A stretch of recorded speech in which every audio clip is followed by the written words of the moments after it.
নমস্কার। আজকে আমরা একটা বেশ ইন্টারেস্টিং বিষয় নিয়ে কথা বলতে চলেছি। হ্যাঁ, বলুন।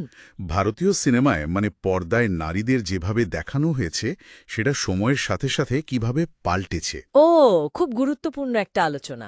আমাদের হাতে একটা বেশ ভালো বিশ্লেষণধর্মী প্রবন্ধ আছে। এটা একেবারে মৃণাল সেন, সত্যজিৎ রায় থেকে শুরু করে আজকের কিরণ রাও পর্যন্ত পুরো বিষয়টা ধরেছে। দারুণ, দেখা যাক তাহলে। হ্যাঁ, এই উৎস থেকে আমরা দেখতে চাইছি যে পর্দায় নারীর এই যে বিবর্তন, এই গল্পটা ঠিক কেমন। অবশ্যই। কোথা থেকে শুরু করা যায়? 60-70-এর দশক, প্যারালেল সিনেমা। হ্যাঁ, ওখান থেকেই শুরু করা যাক। মৃণাল সেন, সত্যজিৎ রায়, এদের কাজ তো খুবই উল্লেখযোগ্য। ঠিক। মৃণাল সেনের ছবিতে যেমন ধরুন সাধারণ মানুষের জীবন, তার ভেতরে যে টানাপোড়েন আর তার মধ্যে নারীর জায়গাটা, এটা উনি খুব ভালোভাবে দেখাতেন। একদম। যেমন ধরুন ভুবন সোম, মনে পড়ছে ছবিটার কথা? ওই যে একজন খুব কড়া সরকারি অফিসার, হ্যাঁ হ্যাঁ, তিনি গ্রামীণ একটি মেয়ের সংস্পর্শে এসে কেমন বদলে যান। মেয়েটার মধ্যে শুধু সারল্য নয়, একটা কি বলে আত্মমর্যাদা বোধও ছিল। ঠিক। খুব শক্তিশালী চরিত্র। আবার ধরুন একদিন প্রতিদিন, উফ, অসাধারণ ছবি। বলুন তো ওটা নিয়ে। একজন কর্মরতা মহিলা, তিনি সময়ে বাড়ি ফেরেননি, বাস এইটুকু ঘটনা, কিন্তু তার অনুপস্থিতি ঘিরে পরিবারের ভেতরের যে চাপ, বাইরের সমাজের যে উদ্বেগ, যেভাবে দেখানো হয়েছে। তার না থাকাটাই তার গুরুত্ব বুঝিয়ে দিচ্ছে। এক্স্যাক্টলি। এটা একটা নীরব কিন্তু সাংঘাতিক জোরালো স্টেটমেন্ট। আর সত্যজিৎ রায়ের ক্ষেত্রে ওনার ছবিতে ধরুন চারুলতা বা মহানগর। হ্যাঁ, সেখানেও নারীরা আছেন, কিন্তু হয়তো একটু অন্যভাবে নিজেদের সত্তা খুঁজছেন, স্বাধীনতার দিকে এগোতে চাইছেন, এরকম একটা ব্যাপার। চারুলতাতে তো ১৯ শতকের প্রেক্ষাপট, এক গৃহবধূর একাকিত্ব। আর তার ভেতরের সৃষ্টিশীল সত্তাটা বেরোতে চাইছে, কিন্তু পারছে না, একটা দমবন্ধ করা পরিস্থিতি।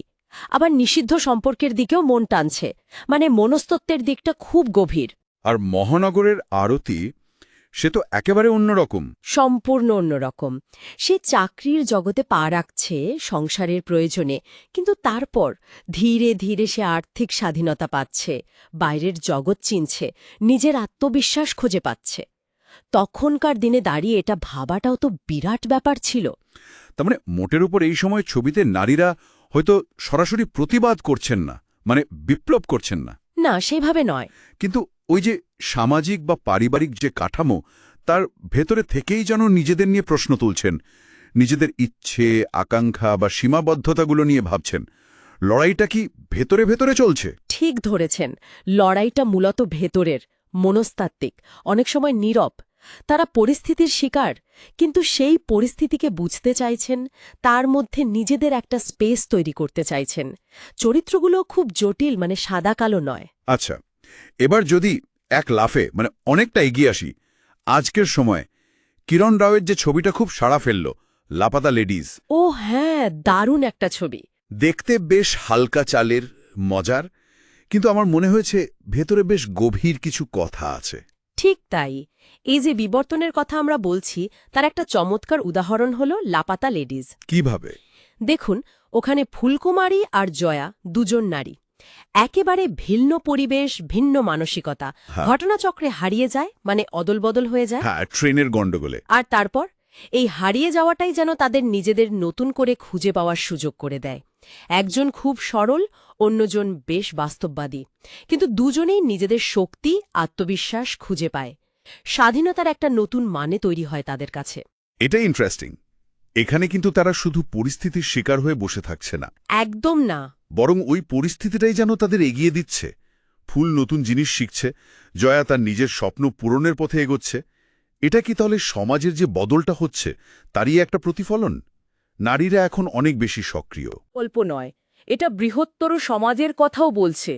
লিঙ্গ বৈষম্য, শিক্ষার প্রয়োজনীয়তা, মেয়েদের আকাঙ্ক্ষা, এসব কিছুই এসেছে, তবে খুব সহজভাবে, কৌতুকের মধ্যে দিয়ে।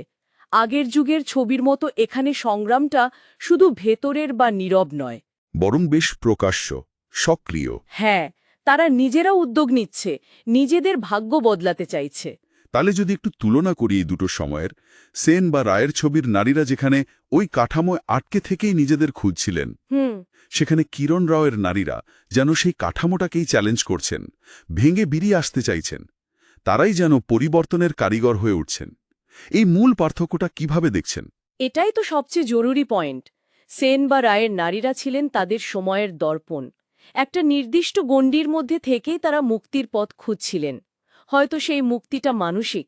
তাদের প্রশ্নগুলো, আকাঙ্ক্ষাগুলো ছিল অনেক বেশি ব্যক্তিগত। আর এখন? আর লাপাতা লেডিজের নারীরা অনেক বেশি, মানে আউটওয়ার্ড লুকিং। তারা ভুল করছে, শিখছে, একে অপরকে সাহায্য করছে, আর খুব সচেতনভাবে নিজেদের পরিস্থিতি বদলাতে চেষ্টা করছে। এদের যাত্রাটা শুধু আত্ম আবিষ্কার নয়, ক্ষমতায়নেরও, এম্পাওয়ারমেন্টের। আর গল্প বলার ধরনেও দেখুন, সমাধানটা শুধু একা একা লড়ে পাওয়া নয়, অন্যদের সমর্থনে সমষ্টিগতভাবে আসছে। তার মানে সময়ের সাথে সাথে সিনেমায় নারীর যে ছবিটা আমরা পাচ্ছি সেটা শুধু বদলায়নি, আরও স্পষ্ট হয়েছে, আরও জোরালো। তাদের গলার আওয়াজটা এখন শোনা যাচ্ছে। ঠিক, এবং আরও বহুমাত্রিক হয়েছে।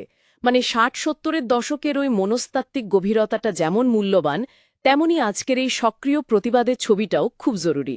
দুটোই নিজেদের সময়ের নিরিখে খুব সত্যি। এই যাত্রাটা কিন্তু ভাবায়। তাহলে আজকের এই আলোচনায় আমরা মোটামুটি দেখলাম কিভাবে মৃণাল সেন, সত্যজিৎ রায়ের ছবির সেই অন্তর্লীন প্রশ্ন তোলার নারী চরিত্র থেকে আজকের কিরণ রাওয়ের এই সক্রিয় পরিবর্তনকামী নারী চরিত্র পর্যন্ত ভারতীয় সিনেমার এই পথ চলাটা কতটা গুরুত্বপূর্ণ। আর এই গল্পটা তো এখানেই থামছে না, এটা চলতেই থাকবে। সিনেমাতেও সমাজের মতোই নারীর আখ্যান তো শেষ হওয়ার নয়। ভবিষ্যতেও আমরা নিশ্চয়ই আরও নতুন নতুন গল্প, নতুন ধরনের চরিত্র দেখতে পাব। নিশ্চয়ই।